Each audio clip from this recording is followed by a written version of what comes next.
how did I come about designing the components of the vertical diet? First and foremost, the foundation is about health.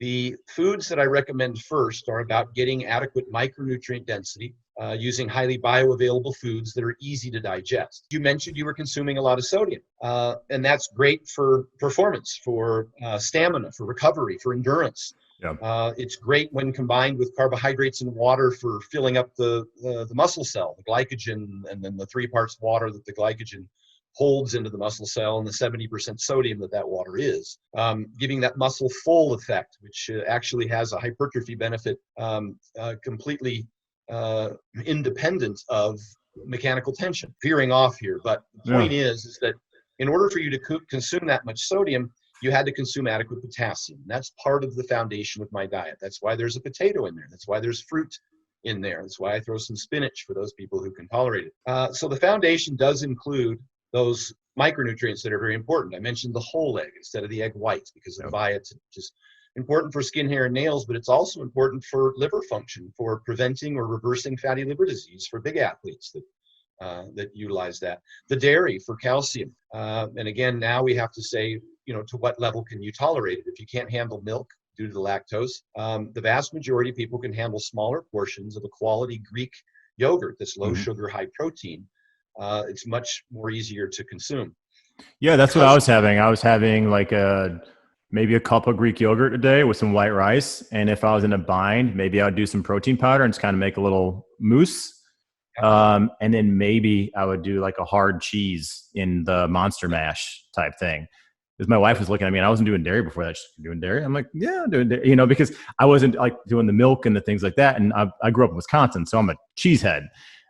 So like when I was having this dairy, and she's like, I'm not used to having to order groceries that include dairy in it because you're eating so much. I'm like, it's delicious, but my body handled it better. So it was really interesting seeing that. Carry on. Yes. And the yogurt is a good one. And then, like you said, the hard cheese, the cheddar, is almost lactose free.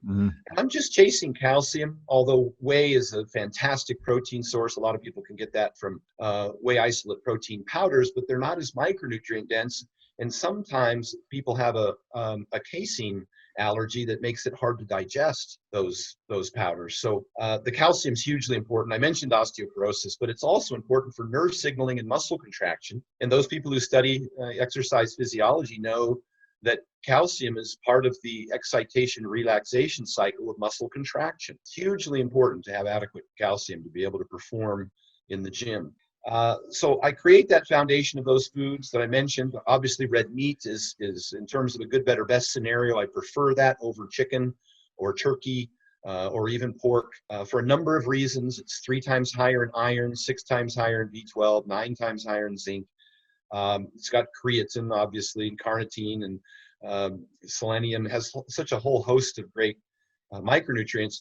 Plus, red meat, ruminant animals in general, beef, bison, deer, lamb, they all have a 4-chambered stomach, so they can ferment the cellulose fiber that they consume and convert the saturated fats into polyunsaturated, or the polyunsaturated fats into saturated and monounsaturated, including conjugated linoleic acid. They have a healthier fatty acid profile. Whereas chickens, the monogastric animals like chickens and turkeys, they usually have about a 17 or 25 to 1 omega-6 to omega-3 ratio, where ruminant animals will have about a 3 to 1 omega-6 to omega-3 ratio. Having said that, you don't get EPA and DHA from cows. You get it from salmon because it has 200 times the amount of EPA and DHA as you can get from any other meat source, chicken, cows, you name it. And so twice a week, I do put in salmon as for EPA and DHA for your omega-3s in particular. So I've created this foundation. It's well-rounded. It's a whole foods. It's a variety. It's a good broad spectrum of foods. The vegetables that I choose and the foods that I choose are also intended to be easy to digest. Yeah. And so I kind of pour all the foods through this filter, and the filter is the low FODMAP menu. If you've ever been to a nutritionist with digestive disorder, the first thing they're going to do is initiate an elimination diet. Very common. And the most well-studied elimination diet that the research suggests that up to 60 to 80% of the people who utilize the FODMAP diet experience some relief in their symptoms, gas and bloating, IBS, Crohn's, all of those types of autoimmune disorders that are presumed to be from digestive distress, your inability to break down whatever fermentable oligo-di-monosaccharides and polyols that are in the FODMAPs. And so I lead with that. I start with that. Admittedly and knowingly that not everybody suffers from digestive distress. It's individualistic, it's dose dependent. How the foods are prepared matters, and it can be cumulative in terms of whether or not you're eating a certain food throughout the day or over a series of days that you eventually can't tolerate as well. And so certainly we'd reintroduce foods that people didn't have a problem with, but I start with the low FODMAP menu. And that's why the white rice, that's why a decent amount of fruit is well tolerated. Red meats, very well tolerated. That's part of your low residue diet that even your doctor would prescribe if you were going to go in and get roto-rooted for your, to get tested for a colonoscopy or something. They tell you eat a low residue diet because the vast majority of that is digested in the small intestine and doesn't make it into the large intestine.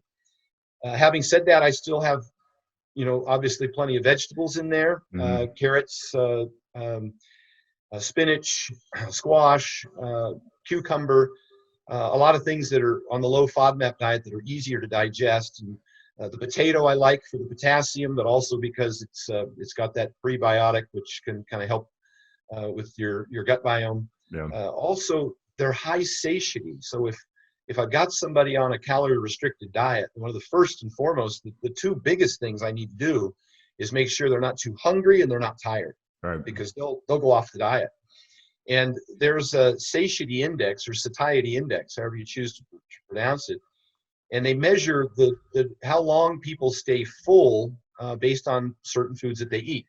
Obviously, high proteins does a great job for satiety, but a potato and an orange are at the very high end of this index for satiety. They keep you full longer. And so I implement those in the diet, and they have the added benefit of being high in potassium. So yes, I do pick specific foods. I'm not zealous about it, but there's a purpose for it. I think I'm selective, not restrictive. There's over 100 choices on the vertical or on the FODMAP menu that people can use as substitutions. But I select those that I think will give you the most micronutrients that are easiest to digest, give you the biggest bang for your buck. And then from there, we make adjustments based on an individual's ability to comply with the diet. As I've often said, compliance is the science. And